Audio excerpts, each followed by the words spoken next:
Most of the important things in the world have been accomplished by people who have kept on trying when there seemed to be no hope at all. With this beautiful thought, a very good morning to all my dear students. I, Shreya Jadhav, welcome you all to my e-learning channel. And today we are going to learn English Grade 11, Unit 1, The Portrait of a Lady, and it is written by Khushwant Singh. So, before starting the reading and explanation of the chapter, let us know something about the author.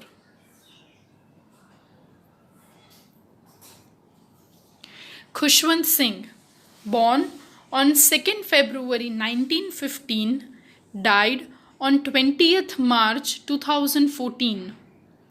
Khushwant Singh was an Indian author, lawyer, diplomat, journalist, and politician.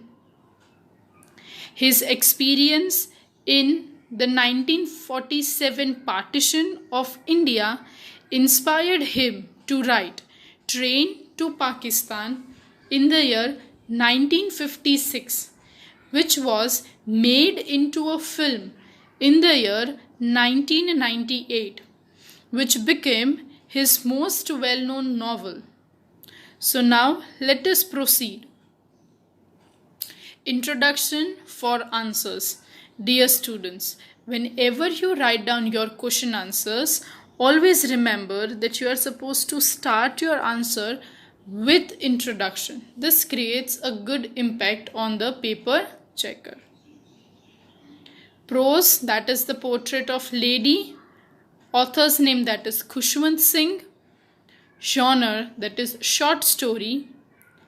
And summary. The portrait of a lady is the story of the author. He describes his relationship with his grandmother over the years. So now let us begin the reading and explanation of the chapter. Chapter 1, The Portrait of a Lady by Khushwant Singh. My grandmother, like everybody's grandmother, was an old woman. She had been old and wrinkled for the 20 years that I had known her. People said that she had once been young and pretty, and had even had a husband. But that was hard to believe. My grandfather's portrait hung above the mantelpiece in the drawing room. He wore a big turban and loose-fitting clothes. His long, white beard covered the best part of his chest, and he looked at least 100 years old. So over here in the beginning, the author is trying to tell us about his grandmother. Like he was also having a grandmother who was like everybody other's grandmother. But she was really very old. She was old and wrinkled. And author is trying to say that from past 20 years, whenever he has seen his grandmother, there was always an image that she looked the same. There was no change in her. And even people used to tell that her grandmother was really very pretty and beautiful. But it was really very difficult for the author to believe it. And they also told that she was also having a husband. But for the author, it was a bit difficult to digest and hard to believe. Now the author is trying to put forward that now he is giving us a little bit description about his grandfather, that his portrait or a picture has been hung in the drawing room. He is wearing a big turban and loose-fitting clothes, and he is having a long white beard which is covering the best part of his chest, and he looked as if he was hundreds of years. He did not look the sort of a person who would have a wife or children. He looked as if he could only have lots and lots of grandchildren. Okay, so over here the description that his grandfather looked really very old. As my grandmother being young and pretty, the thought was almost revolting. She often told us of the games she used to play as a child that seemed quite absurd and undignified on her part, and we treated it like the fables of the prophet she used to tell us. So, over here, we always have our grandmothers who used to tell us stories when they were child, how they used to play, what games they used to play, and what work they used to do. So over here the author is also getting an opportunity of how the grandmother used to spend her childhood when she was in her teenage or in her young days. But the author used to listen to them like a fairy tale or a fable. She had always been short and fat and slightly bent. Now, after a certain age, old people bend, they have a hingeback. So, over here, the same situation is there, that the grandmother is short in height, she is a bit fat, and she is slightly bent. Her face was a crisscross of wrinkles running from everywhere to everywhere. No, we were certain that she had been as we had known her. Old, so terribly old that she could not have grown older and had stayed at the same age for 20 years. She would never have been pretty, but she was always beautiful. She hopped about the house in spotless white, with one hand resting on her waist to balance her stoop, and the other telling the beads of the rosary. Her silver locks were scattered untidily over her pale, puckered face, and her lips constantly moved in inaudible prayer. Yes, she was beautiful. She was like the winter landscape in the mountains, an escape, an expanse of pure white serenity, breathing peace and contentment. So over here, the writer is trying to tell that I have known him, means the writer have known the grandmother from past 20 years. But it is very difficult that she cannot age more now. It is difficult for the writer to believe that she could be pretty. But the writer is telling that for sure she might not be pretty, but she is a beautiful person. Now, dear students, there is difference between pretty and beautiful. Pretty is, we can say, the outer beauty. But beautiful means the person is beautiful inside out. And over here, the writer is trying to tell that she is beautiful in every manner. That she always hops down in the home, and moreover to that, one of her hand is always on the waist. She is trying to balance herself, and in other hand she is having bits of rosary where she is continuously chanting the name and the prayers are continuously going on, and she is always in an inaudible prayer. Continuously it is going on, whether it is day, night, afternoon, whatever the time of day it may be, but that inaudible prayer is continuously on, and this makes the grandmother more beautiful. And she looks like a winter's landscape in the mountains, that she is so pure, so calm, and with lots of serenity. She is over there, breathing in peace and contentment. My grandmother and I were good friends. My parents left me with her when they went to live in the city, and we were constantly together. She used to wake me up in the morning and get me ready for school. She said her morning prayer in a monotonous sing-song while she bathed me and dressed me, in the hope that I would listen and get to know it by heart.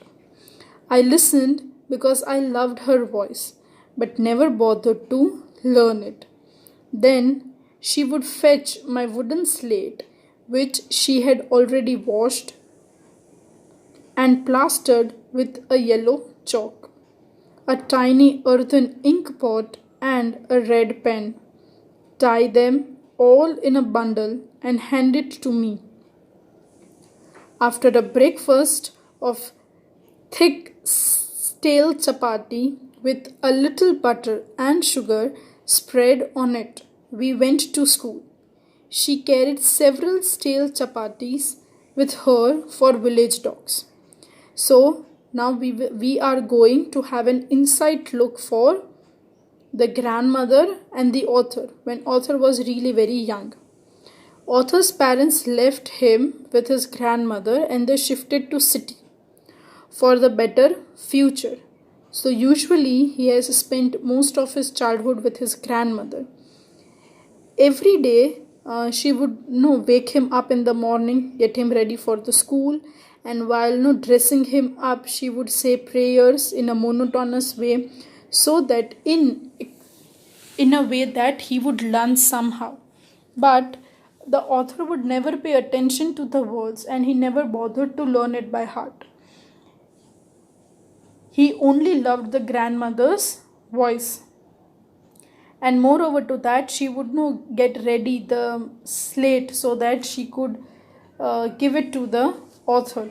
And both of them would have their breakfast of stale chapati with little butter and sugar on it, and they would go to the school. Even grandmother used to carry several other stale chapatis for the village dogs.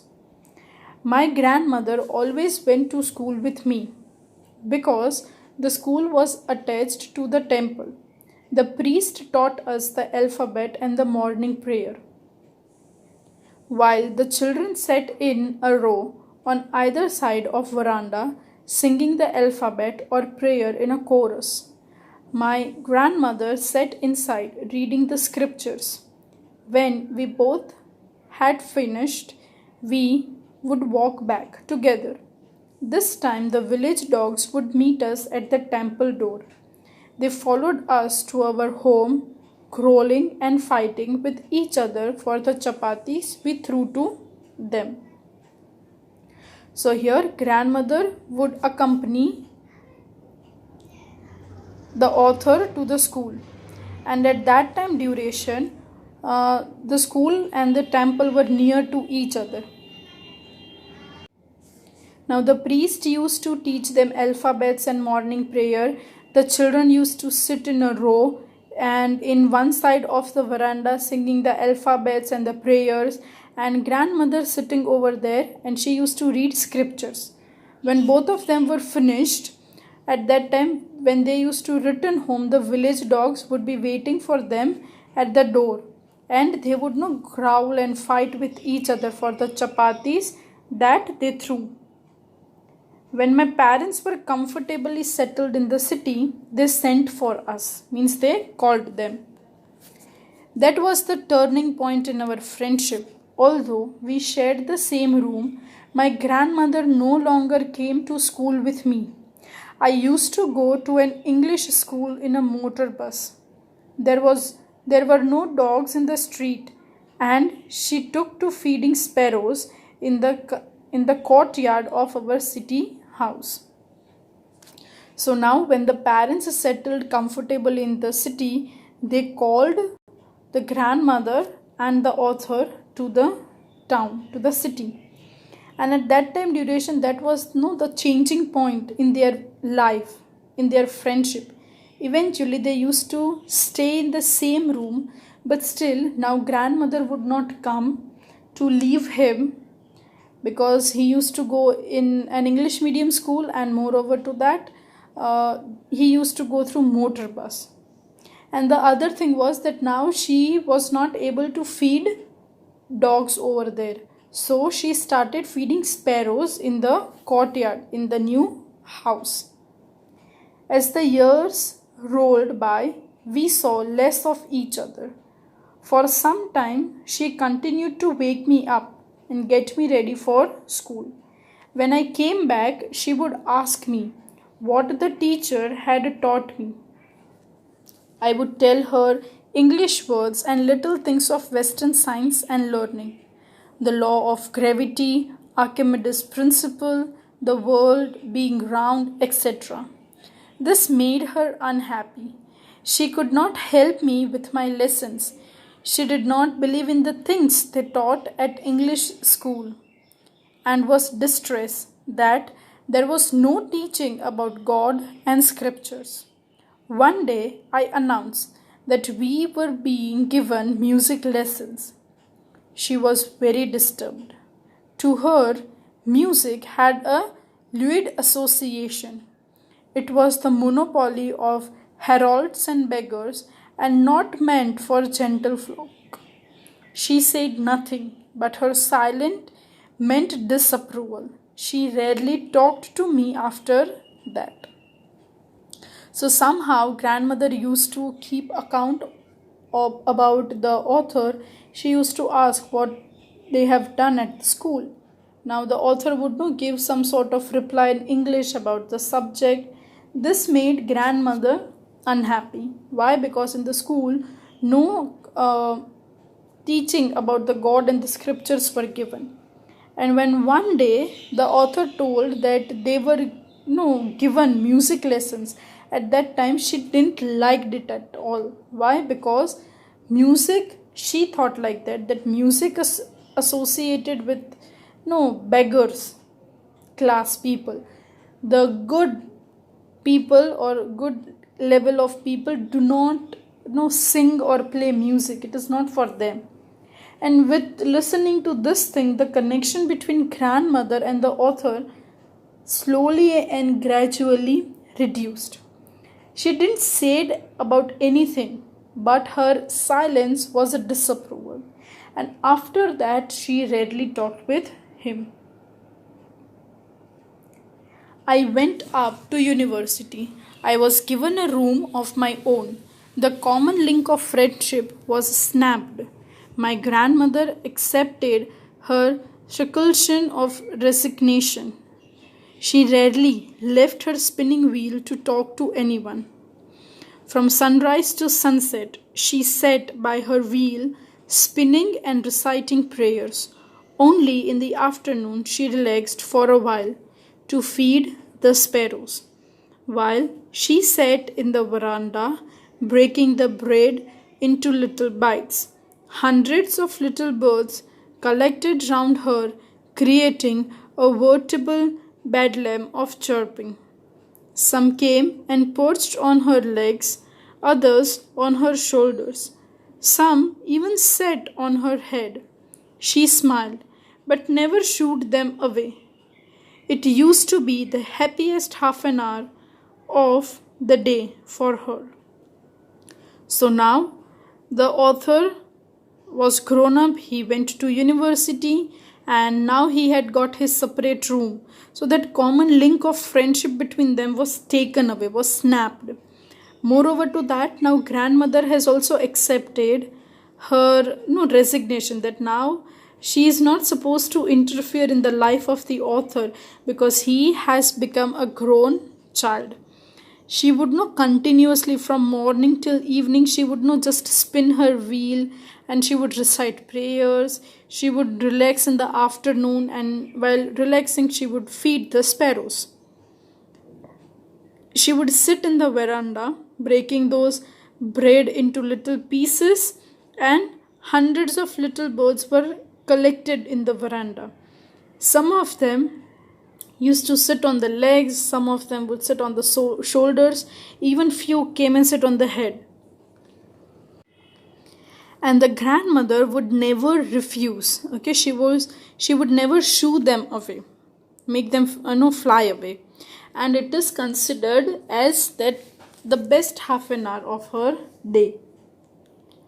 When I decided to go abroad for further studies, I was sure my grandmother would be upset.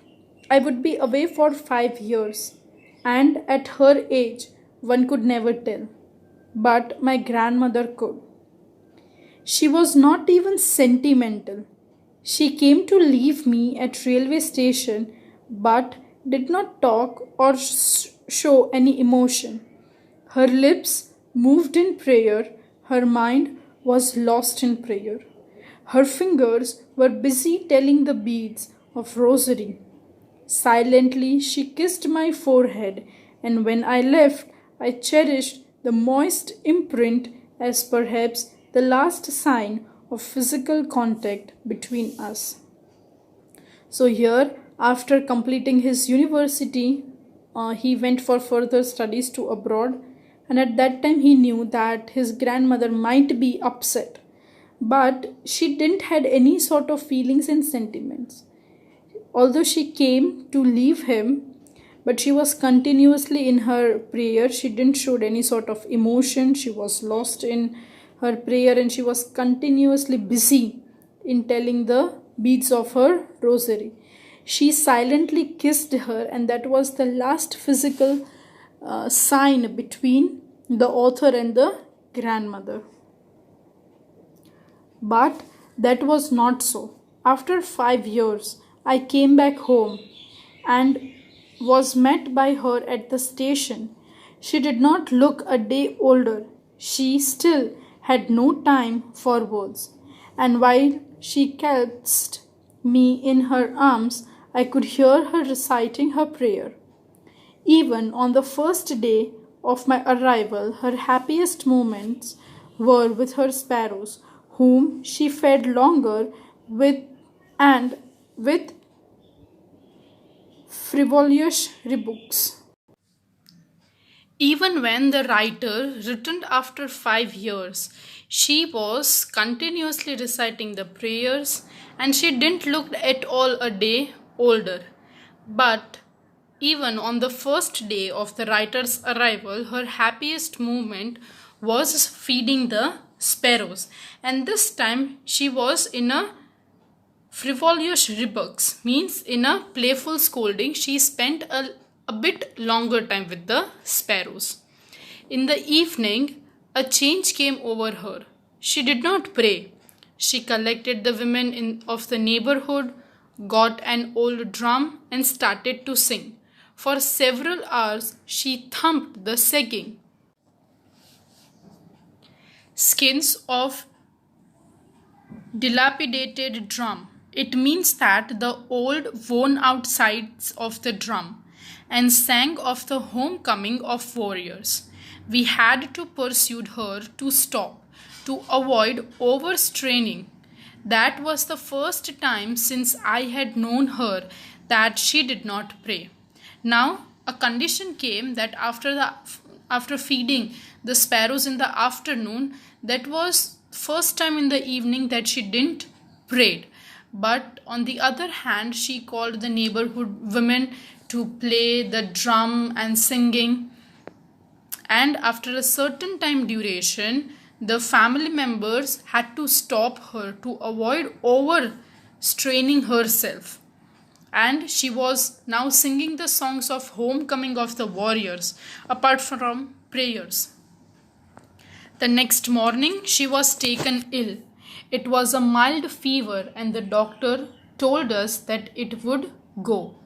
But my grandmother thought differently. She told us that her end was near. She said that since only a few hours before her close of the last chapter of her life, she had omitted to pray, she was not going to waste any more time talking to us. We protested, but she ignored our protests. She lay peacefully in bed, praying and telling her beads. Even before we would suspect, her lips stopped moving and the rosary fell from her lifeless fingers. A peaceful pallor spread on her face, and we knew that she was dead. Now, in the previous evening, as she overstrained herself a lot, the next morning she was ill. They called up for the doctor. The doctor told that it is just a mild fever, she'll be well soon. But the mindset of grandmother was different. She told that now this is her end or the last chapter of her life. And just now she didn't want to talk to any of the person. She didn't want to waste a single minute of it, and just she wanted to do was just to pray. And she told that now don't waste her time, and she ignored all the protest, and she was laying down over there peacefully in the bed. She was praying, and before the family members could even suspect, her lips stopped moving and her fingers were lifeless. And a peaceful pallor means a pale body, and everywhere a paleness on her face and body was there. And soon they came to know that she was dead. We lifted her off the bed and, as is customary, laid her on the ground and covered her with red shroud. After a few hours of mourning, we left her alone to make arrangements for her funeral. In the evening, we went to her room with a crude stretcher to take her to be cremated. The sun was setting and had lit her room and veranda with a blaze of golden light. We stopped halfway in the courtyard, all over the veranda, in her room, right up to where she lay dead and stiff, wrapped in a red shroud. Thousands of sparrows sat scattered on the floor. There was no chirping. We felt sorry for the birds, and my mother fetched some bread for them. She broke it into little pieces the way my grandmother used to do and threw it to them. The sparrows took no notice of the bird. When we carried my grandmother's corpse off, they flew away quietly. Next morning, the sweeper swept the breadcrumbs into the dust. So here, when the narrator's grandmother died, the sparrows came in large number and they sat near her body. They didn't chirp but sat there silently. When the narrator's mother brought some bread and broke into little pieces, like the grandmother used to do, but the sparrows didn't touch the crumbs. When grandmother's body was taken for cremation, they flew away quietly. And in the next morning, those crumbs were swept away. In this way, the sparrows mourned the death of their beloved friend, that was the grandmother. This is all about the explanation of the chapter. I hope you liked it. Thank you for watching. Have a nice day. If you have any doubt or queries, you can comment down in the comment section. Thank you.